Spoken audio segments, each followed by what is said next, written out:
আসসালামু আলাইকুম। তাসমিনের রান্নাঘরে সবাইকে ওয়েলকাম। সবাই কেমন আছেন? আশা করি ভালো আছেন। আমিও ভালো আছি আলহামদুলিল্লাহ। আজকে আমি রান্না করব সিম, দেশি আলু দিয়ে লাসু মাছের চচ্চড়ি। সিমের ভিতর পোকা থাকে, তাই ফাটিয়ে দেখে কেটে ভালো করে ধুয়ে নিয়েছি।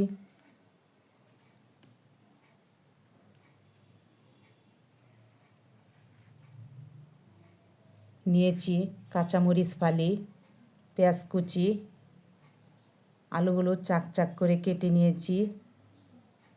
নিয়েছি ধনিয়া পাতা,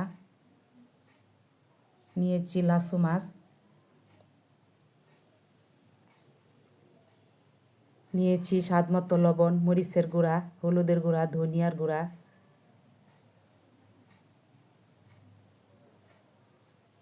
একটা পাতিল নিলাম, পাতিলে সিম দিয়ে দিচ্ছি। এখন দিয়ে দিব আলু, পেঁয়াজ, কাঁচামরিচ একসাথে।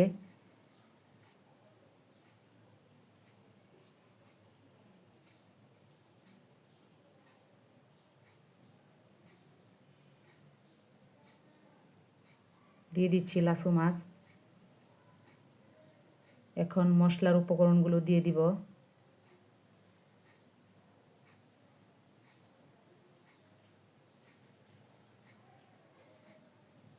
দিয়ে দিচ্ছি পরিমাণ মতো সয়াবিন তেল,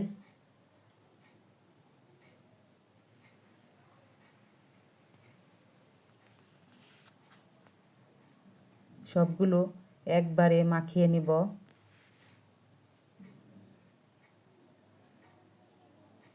মাখানো হয়ে গেছে।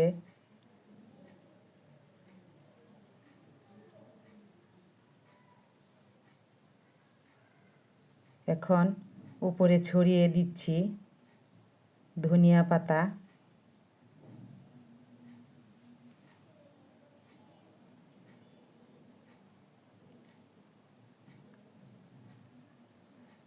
দিয়ে দিচ্ছি পরিমাণ মতো পানি।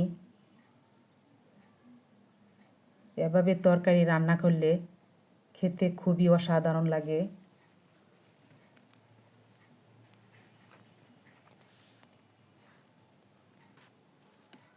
চুলায় পাতিলটা বসিয়ে দিলাম, দিয়ে ঢাকনা দিয়ে দিচ্ছি। চুলাটা অন করে দিলাম। তরকারি প্রায় হয়ে এসেছে।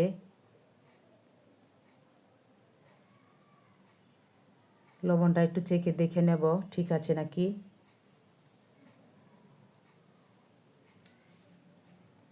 সব কিছু ঠিকঠাক আছে, আবার ডেকে দিয়েছি। তরকারি হয়ে গেছে। এখন নামিয়ে পরিবেশন করে নিব। পরিবেশন করা হয়ে গেছে। আমার ভিডিওটা যদি ভালো লেগে থাকে তাহলে সাবস্ক্রাইব করতে পারেন। এতক্ষণ আমার ভিডিওটা দেখার জন্য সবাইকে ধন্যবাদ। আমার জন্য দোয়া করবেন। আসসালামু আলাইকুম। আল্লাহ হাফেজ।